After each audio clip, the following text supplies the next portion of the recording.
Hey guys, कैसे हैं आप लोग। तो आज हम जो वीडियो बनाने वाले हैं काफ़ी इंटरेस्टिंग रहने वाली है, क्योंकि आज हम ये स्ट्रैटेजी डिस्कस करेंगे कि कभी किसी कंपनी का रिजल्ट आने वाला है तो रिजल्ट अच्छा है बुरा है, तो उस चीज़ को देख के कैसे ट्रेड करते हैं और उसकी ट्रेडिंग स्ट्रैटेजी कैसी रहती है।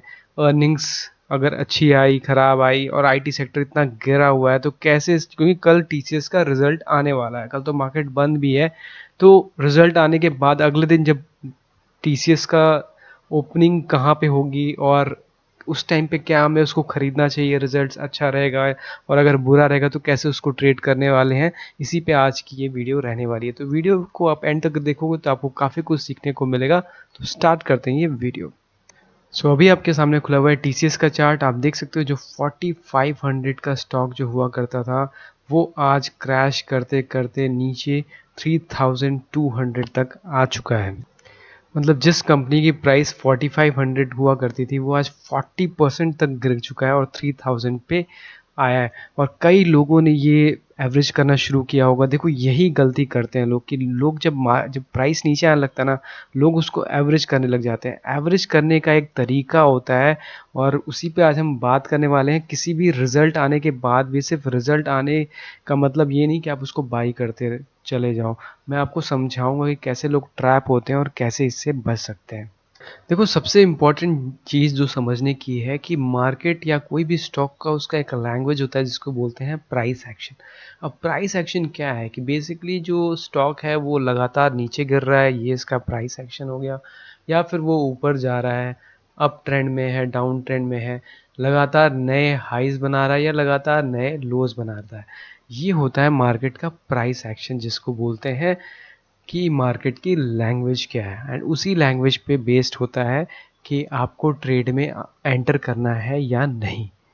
देखो दूसरी चीज़ इंपॉर्टेंट है, किसी भी गिरते हुए स्टॉक को एवरेज मत करो। अगर कोई स्टॉक गिर रहा है ना, उसको अगर आप एवरेज करोगे, मान लो टीसीएस का स्टॉक 4500 पे था, वो 4000 पे आया, आपने लिया, फिर 3500 पे लिया, 3000 पे लिया, 2500 पे लिया।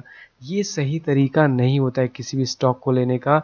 आप रिजल्ट देखोगे, वो थोड़ा सा बाउंस, अगर हल्का सा बाउंस आएगा भी और आप उसमें एंटर करोगे और वो फिर पूरी तरीके से गिर जाएगा। तो ये तरीका नहीं होता है ट्रेडिंग का। मैं आपको अभी समझाने वाला हूँ कि कैसे क्या स्ट्रैटेजी हम यूज़ करते हैं। तो आप ध्यान से पेशेंटली इस वीडियो को देखना।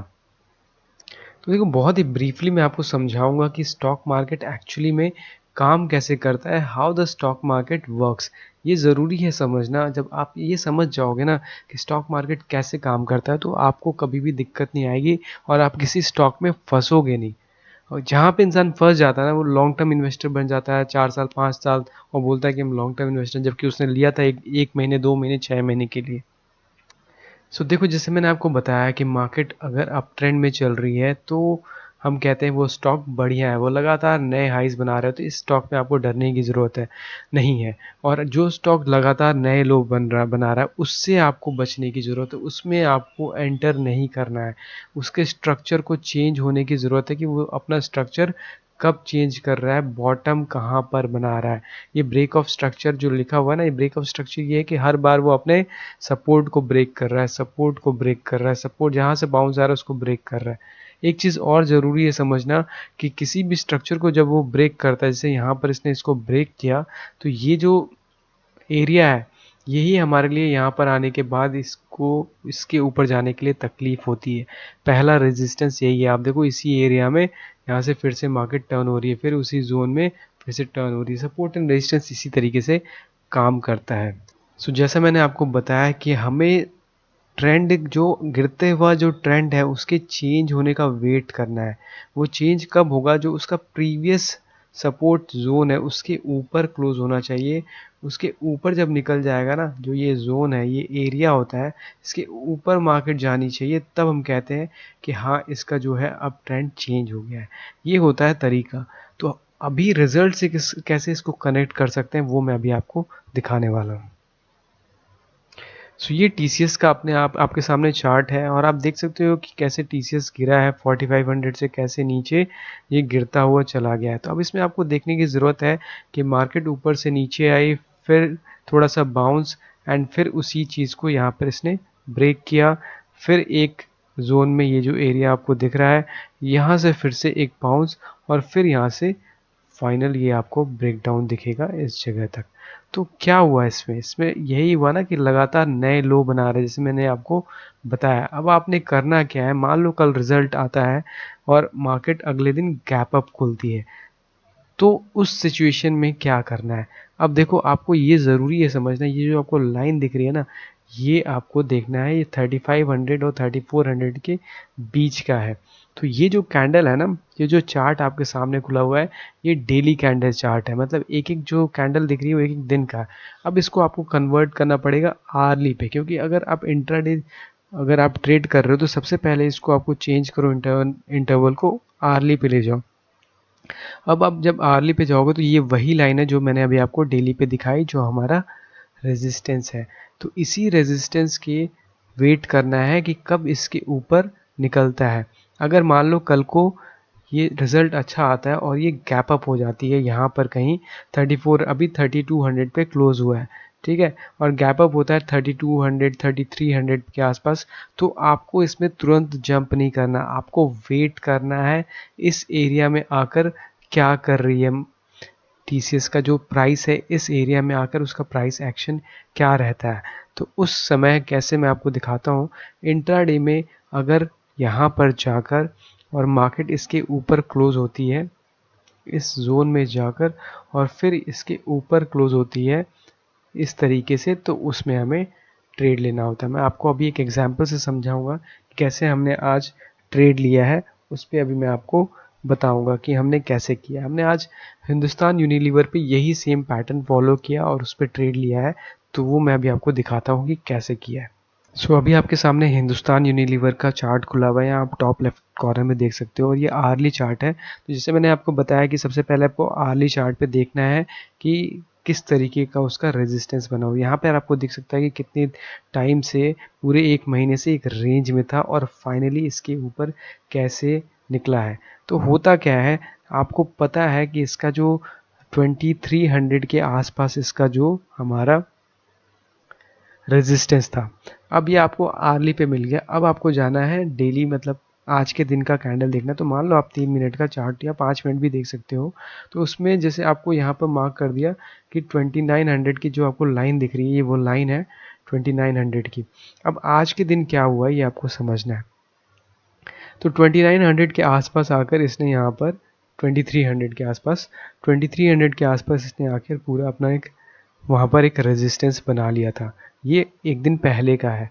आज क्या हुआ वो मैं आपको दिखाऊंगा। अब इसको धीरे धीरे आगे करते हैं, और यहाँ पर आप देख सकते हो कि जो पहली कैंडल, जो सबसे लास्ट कैंडल आपको दिख रही है, मैं आपको दिखाता हूँ। यहाँ पर आपको देखना है इस जगह पर, यहाँ पर आपको देखना है ये फर्स्ट कैंडल। यहाँ नीचे देखो 9th आज की डेट दिख रही होगी, यहाँ पर आपको दिख जाएगा डेट, और यहाँ आपको देखोगे तो पहली कैंडल बनी है। तो हमें क्या करना है, मैंने बार बार बताया, पहले 15 मिनट आपको वेट करना है, 15 मिनट्स आपको वेट करना पड़ेगा। 15 मिनट्स वेट करना है, उसके बाद ही ट्रेड लेना है। तो पहले 15 मिनट का हाई बनने देना है। अब देखो एक और बड़ी कैंडल बनी, लेकिन हम वेट करेंगे, और अब देखो ऊपर से थोड़ी सी इसमें सेलिंग आ रही है। तो इस जोन में आपको देखना है कि कैंडल कैसे फॉर्म होती है। तो पहले 15 मिनट आपको वेट करना है। पहले 15 मिनट वेट करने के बाद मैं आपको दिखाऊंगा कि कैसे होता है। पहले 15 मिनट आपने वेट किया, एक हाई फॉर्म हुआ। अब आपको करना क्या है, उस हाई को आपको मार्क कर लेना है। कि क्योंकि हमने इस हाई को क्यों मार्क किया, क्योंकि आज 2300 के जोन के ऊपर ट्रेड करने लगा है। 2300 जो था इसका बहुत मल्टी मंथ का इसका रेजिस्टेंस था, जो पीछे भी आप देखोगे तो इसमें आपको दिखेगा। जैसे कि मैंने अभी आपको बड़े चार्ट पे दिखाया था, आर्ली चार्ट पे भी आपको मैंने दिखाया था कि 2300 कितना बड़ा सपोर्ट था। तो अब उसी के आसपास आपको 15 मिनट वेट करने के बाद अब आपको क्या करना है, अब एक बुलिश कैंडल का वेट करना है कि इसको, इस जो आज के हाई को ब्रेक करे और उसके ऊपर एक बुलिश कैंडल बनना चाहिए। अब ये देखो, सेम जैसा ये सिचुएशन बनाना ऐसे ही आपको टीसीएस में भी करना है, इसलिए मैं आपको ये एग्जांपल से समझा रहा हूँ। अब देखो अगला कैंडल क्या बना, अगला कैंडल इसको पूरी तरीके से ब्रेक करके और आगे निकल गया। अब इसी कैंडल में आपको एंट्री करनी होती है। ये जो कैंडल है इसी कैंडल में आपको एंट्री करनी होती है। तो ये तरीका होता है एंट्री करने का, और आगे अब आप देखोगे कि कितना अच्छा इसने मूवमेंट आपको दिया है और कितनी अच्छी इसने ट्रेडिंग दी है।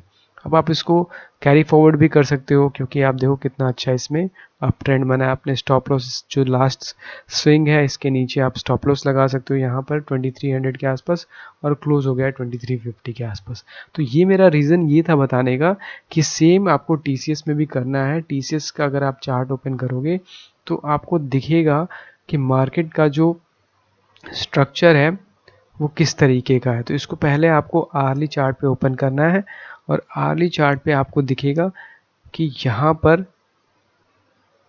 जैसे मैंने आपको बताया 3450, तो हमें 3460 का वेट करना है। और जब यहाँ पर खुलेगी कल मार्केट, 1 सेकेंड, तो यहाँ पर जब खुलेगी इसके आसपास गैप अप होगी अगर TCS में, तो इसका वेट करना है कि इसके ऊपर एक अच्छा बुलिश कैंडल बने। अगर एक सिंगल बुलिश कैंडल नहीं बनता है और छोटे छोटे 2 कैंडल बन जाते हैं तो भी आप एंटर कर सकते हो। 2 बड़े कॉन्जिक्यूटिव कैंडल इस तरीके से बनने चाहिए, या फिर एक बड़ा कैंडल इस तरीके का बनना चाहिए। तो ये स्ट्रैटेजी होती है इसमें एंटर करने का, जिस तरीके से मैंने आपको हिंदुस्तान यूनिलीवर का अभी बताया। जैसे मैं आपको वापस से उसको दिखा देता हूँ कि हिंदुस्तान यूनिलीवर में हमारे पास आर्ली चार्ट का ये हमारे पास था कि ये हमारा एक रेजिस्टेंस था। बहुत टाइम से इस रेजिस्टेंस को ये ब्रेक नहीं कर पा रहा था। आप देख सकते हो कि यहाँ पर आकर ये बाउंस कर रहा था यहाँ से, फिर इसको ब्रेक किया था। तो और उसके बाद काफ़ी टाइम से इसी जोन में एक रेंज में था। तो पूरे मार्च में इसी के उसमें ये अपना टाइम स्पेंड किया, और अब हमें वेट था इसको ब्रेकआउट करने का। तो इसको ब्रेकआउट करने का, जैसे मैंने आपको बताया, आपको छोटे कैंडल पे जाना है, पहले 15 मिनट वेट करना है, क्योंकि कल का हाई ये था 2300 के आसपास का। अगर इसको थोड़ा बड़ा करके मैं आपको दिखाऊं तो ये वही जोन है 2300 के आसपास।